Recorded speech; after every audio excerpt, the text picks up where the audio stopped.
12 خلفاء تک، جبکہ ہم یہ دیکھتے ہیں کہ تیسرے خلیفہ سے ہی انتشار اور فساد کی ایک فضا بنتی آئی اور پھر پھیلتی چلی گئی، اور امت نے بڑے حادثات دیکھے۔ میں حادثہ اس لیے کہتا ہوں کہ اسلام مکمل ہو چکا تھا، تو اسلام پہ کوئی فرق نہیں پڑتا کسی شخصیت کے آنے سے جانے سے، کسی کی وفات سے، کسی کی پیدائش سے، کسی کی شہادت سے، اسلام کا کوئی فرق نہیں پڑتا ہے۔ تو میں اس لیے اس کو اپنے اس حساب سے حادثہ کہتا ہوں، کیونکہ بڑے سے بڑا کوئی واقعہ بھی ہو جائے تو آپ اسے حادثہ کہہ سکتے ہیں، اور انٹل کہ آپ کی اوپر یہ ذمہ داری نہ ہو کہ آپ جج بنیں گے، آپ اس کا فیصلہ کریں گے، تو حادثہ ہی کہنا بنتا ہے، اور وہ پہلی امت جو کہ گزر گئی ہے اس وجہ سے۔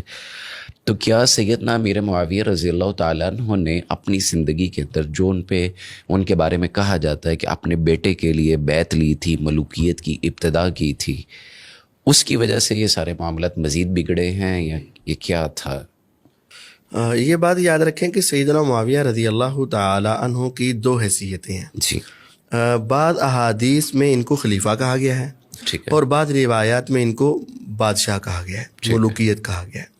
لیکن ملوکیت بذات خود کوئی بری چیز نہیں ہے۔ ہمارے معاشرے میں خلافت کے مقابلے میں جب ملوکیت آتا ہے تو فوراً ذہن چلا جاتا ہے کہ وہ سارے دین کا بیڑا غرق کر دیا گیا اور دین کی بنیادیں خراب کر دی گئی ہے وہ، حالانکہ ایسا نہیں ہے۔ ملوکیت قرآن مجید میں اللہ رب العزت کے انعام کے طور پر استعمال ہوئی ہے۔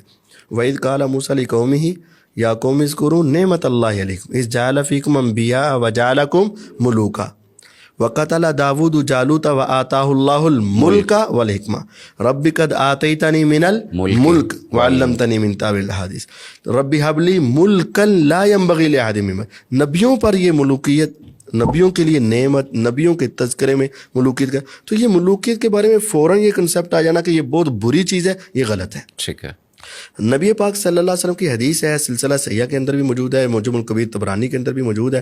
آپ نے فرمایا کہ پہلے نبوت ہوگی، نبوت کے بعد نبوت جیسی خلافت ہوگی، اس کے بعد ملکا و رحمہ، رحمت والی بادشاہت ہوگی۔ ٹھیک ہے، تو سیدنا معاویہ رضی اللہ عنہ کو اگر ملوکیت کے اعتبار سے دیکھا جائے تو یہ پہلے بادشاہ ہیں، لیکن اس کی بادشاہت کو نبوت کی زبان نے رحمت والی بادشاہت قرار دیا ہے۔ ٹھیک ہے، اور اگر آپ دوسری حدیث کو دیکھیں، جیسا کہ صحیح مسلم کی 4705، 6، 7، 8، 9، 10 نمبر یہ روایات پوری سیریل میں ہیں، تو ان کے اندر آپ نے فرمایا تھا کہ 12 خلیفہ مسلسل آئیں گے، تو اس اعتبار سے خلیفہ بھی ہو سکتے ہیں، اور دوسری روایت کے اعتبار سے ملوکیت بھی ہے، دو حیثیتیں ہیں، لیکن دونوں میں وہ برے نہیں ہیں۔